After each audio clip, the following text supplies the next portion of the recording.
Bachelor sisters ఎలా ఉన్నారు? ఏం చేస్తున్నారు? ఖచ్చితంగా అయితే కామెంట్ చేయండి. నేనైతే బాగున్నాను. మీరు కూడా బాగున్నారని నేను అనుకుంటున్నాను. టమాటాతో అయితే కొన్ని ప్రయోగాలు అయితే చేస్తున్నాను. అది ఏంటి అనుకుంటున్నారా? టమాటా పచ్చడి అనమాట. ఇదైతే రోటి పచ్చడి. సో టమాటాలు అయితే మనం వాష్ చేసుకొని పక్కన పెట్టుకొని కట్ చేసుకొని పక్కన పెట్టుకోవాలన్నమాట. ఆ తర్వాత అయితే కొంచెం బాణట్లో ఆయిల్ వేసి దాంట్లో ఎండుమిరపకాయలు వేసుకొని ధనియాలు కొంచెం జీలకర్ర మెంతులు కూడా మీరు వేసుకోవాలంటే వేసుకొని లేకపోతే వద్దనమాట. అవైతే పక్కకైతే పెట్టుకోవాలన్నమాట. ఆ తర్వాత కట్ చేసి పెట్టుకున్న టమోటాస్ అయితే అందులో వేసేసి కొంచెం పసుపు కొంచెం ఉప్పు అయితే వేసేసి బాగా ఉడకనిచ్చేసేయాలన్నమాట. ప్లేట్ అయితే పెట్టేసామంటే అదైతే బాగా మగ్గిపోతాయి అనమాట.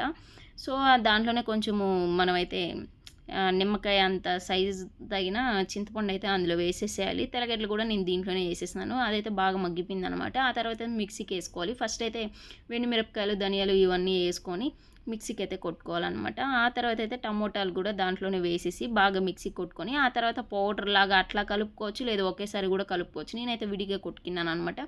ఆ తర్వాత మొత్తం అయితే కలిపేసిన తర్వాత అయితే మనం అయితే బాణలో పెట్టుకొని తిరుబ్బజి అయితే చేసుకున్నాం.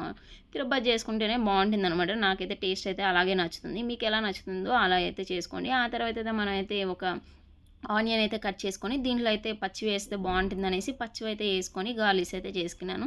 చాలా బాగుండిందనమాట. మధ్యలో నసక నసక అంటా ఉంటే బాగుంటుంది అనేసి నేనైతే ఇలా వేసుకున్నాను. మీకు నచ్చితే వేసుకోండి లేకపోతే లేదు అదే అనమాట. సో ఎలా ఉంది ఏంటి అనేది కామెంట్ చేయండి.